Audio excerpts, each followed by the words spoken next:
Finding Hidden Treasure, Scorpio Full Moon. Allow me to explore for you some of the astrological threads of the full moon in Scorpio on 12th of May. Maybe we can even begin to weave some together by sharing and breathing life into them.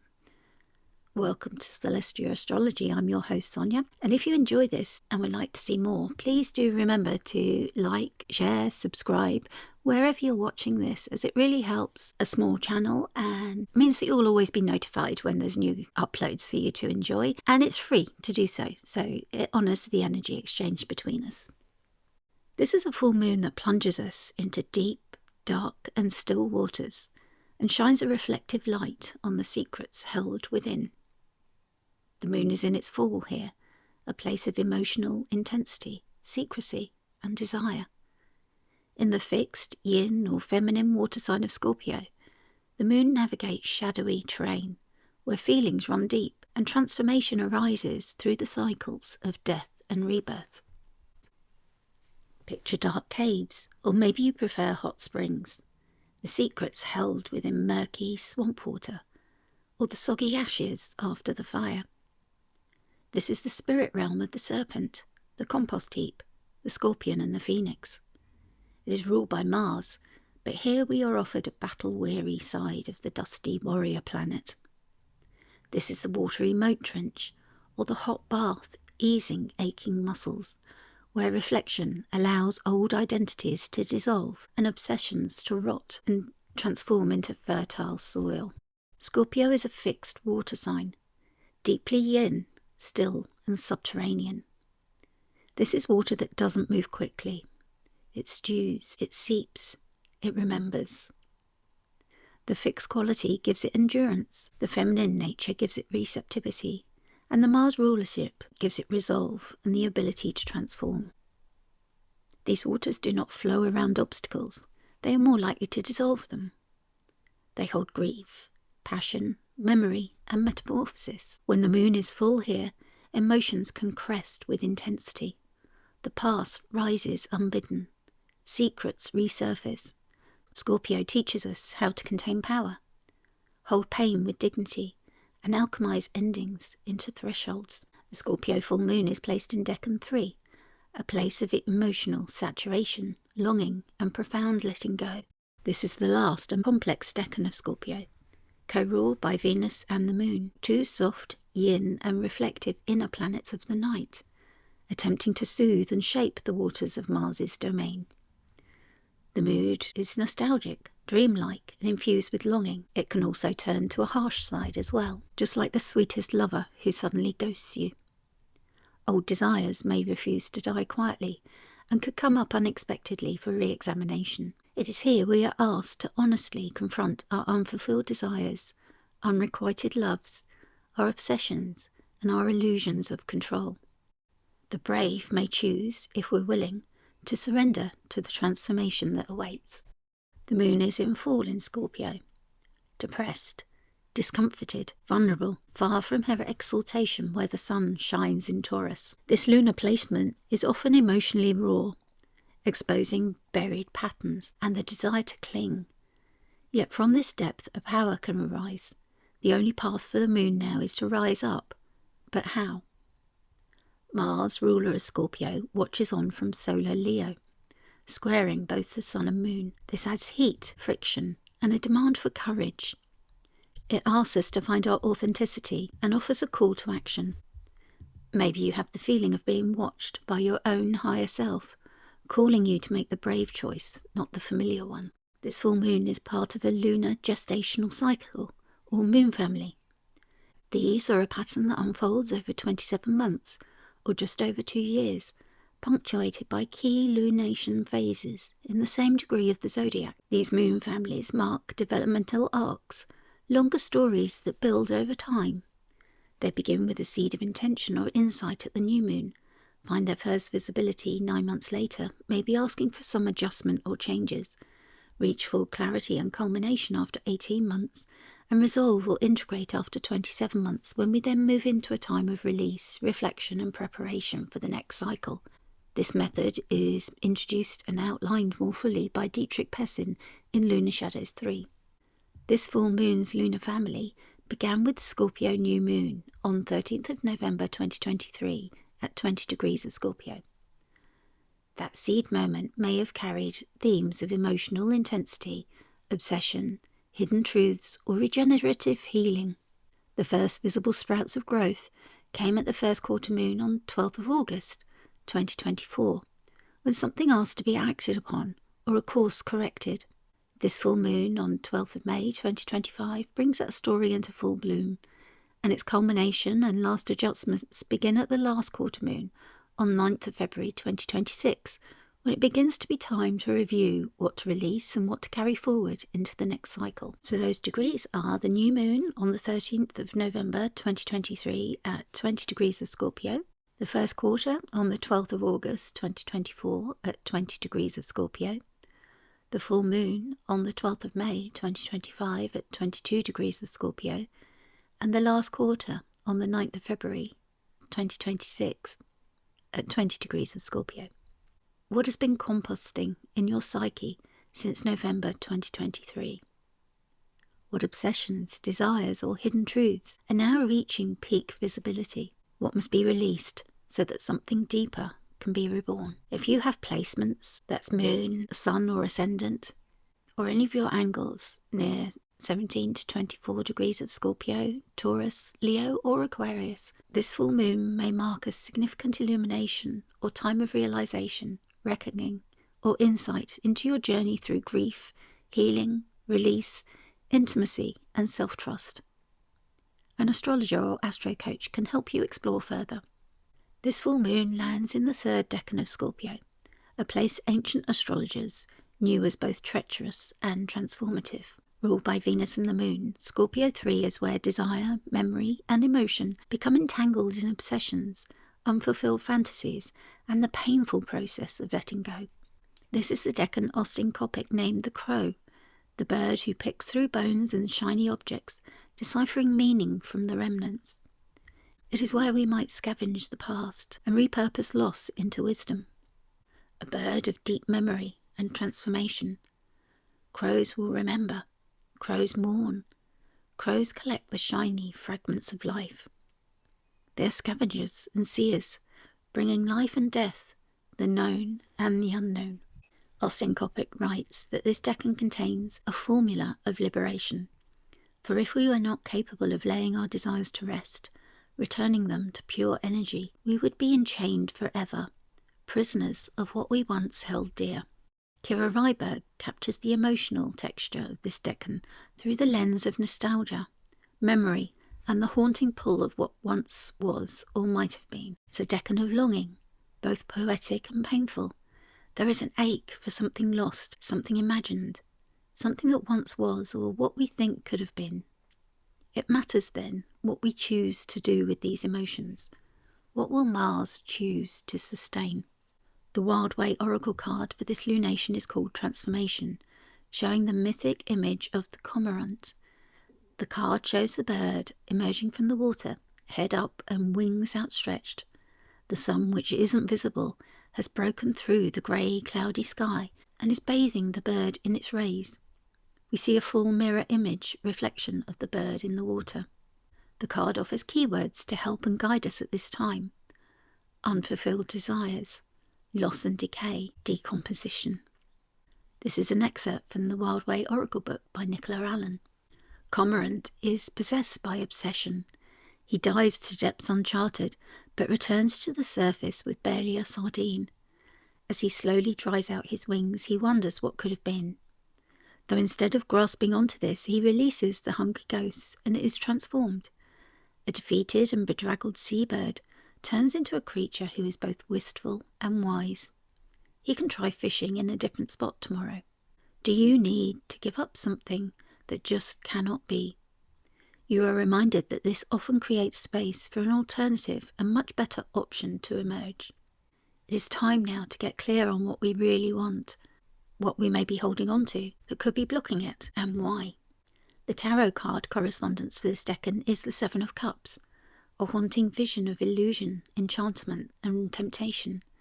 A figure which we see from behind stands gazing up at a swirling cloud of possibilities.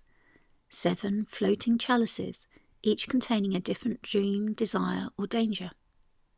There are riches, power, love, mystery, and destruction swirling before them, each cup a spell. This illustrates Scorpio 3's lesson. Discernment is born not in fantasy, but in the slow digestion of what dreams cannot deliver. In this watery Venus moon-ruled space, discernment is difficult and challenging. Are these images prophetic visions or mere distractions? Which desire is worth pursuing, and which a poison apple? How can any of us tell which is real, or if all is as it seems? What are you wanting to see that may be an illusion? For this full moon, the Seven of Cups reminds us that too many options, too much longing, or an inability to discern truth from fantasy can paralyze us. That phrase we hear now, analysis paralysis.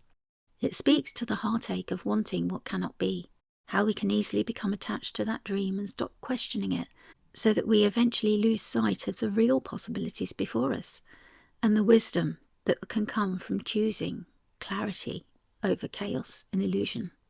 In the clarifying light of this full moon, highlighting your hidden desires, the Seven of Cups asks us to name any illusions you've been chasing.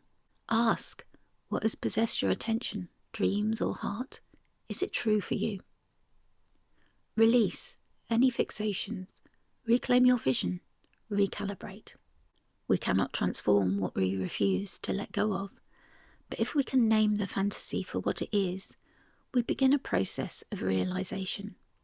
Who knows, you may find something better, more true, or more aligned, just waiting beneath the clutter of the choices. Hidden richness, dreaming the Decans. This verse from T. Susan Chang's Dreaming the Decans beautifully evokes the imaginative, decaying magic of this Decan. Images arise in me, fictions born in fantasy.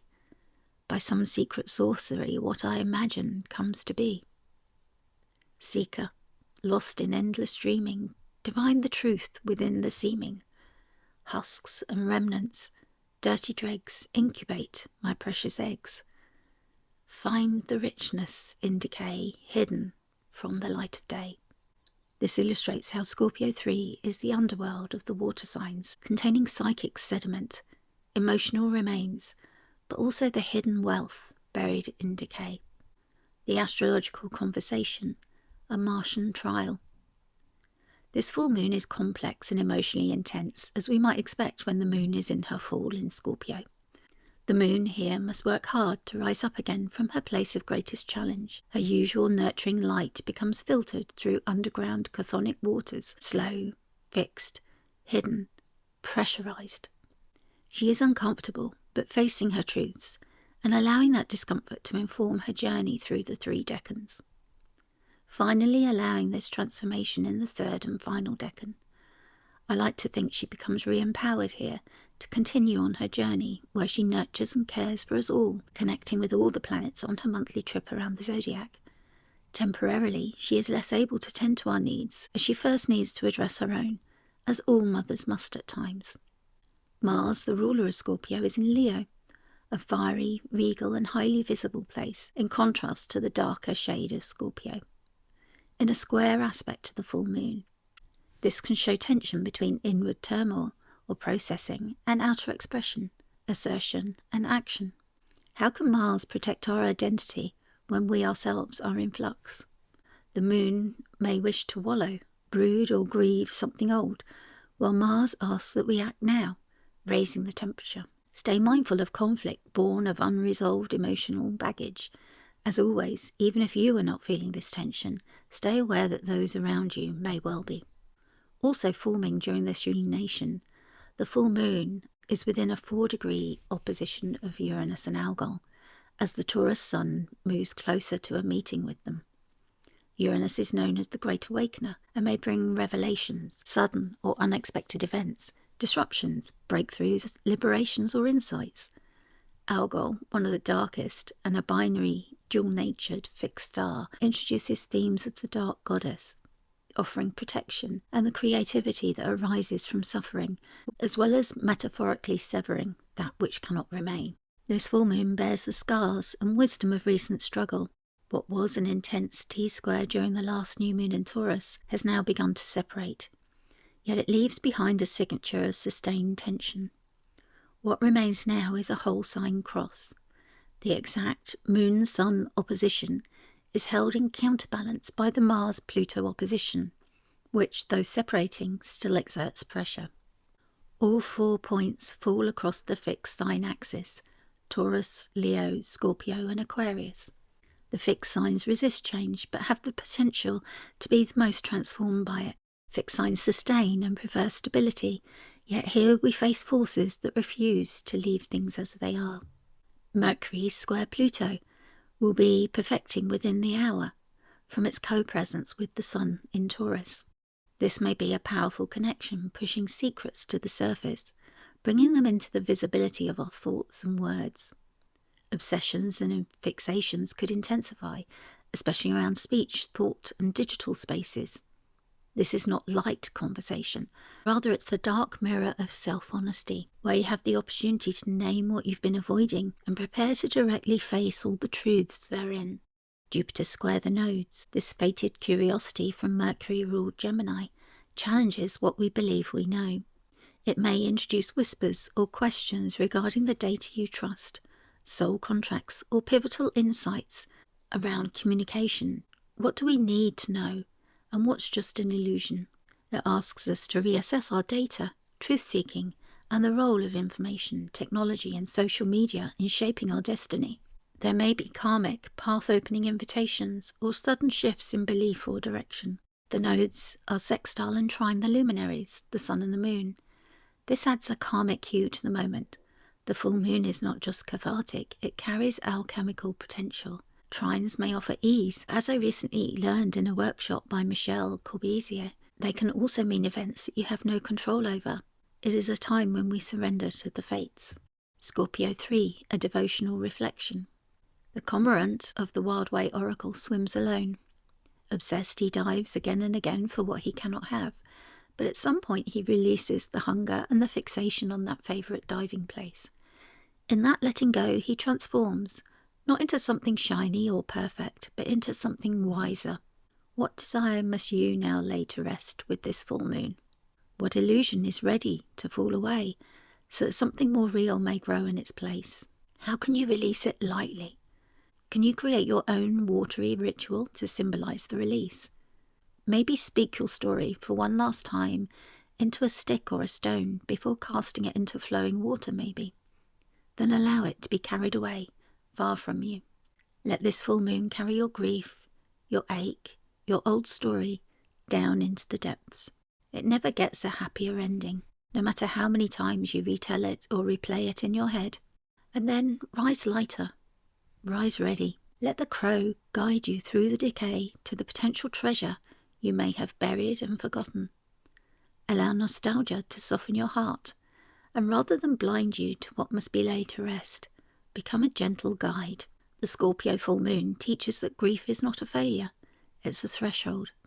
Consider if what's ending may never have truly been. What remains? Maybe it is you, more awake, more clear, and more open to what is.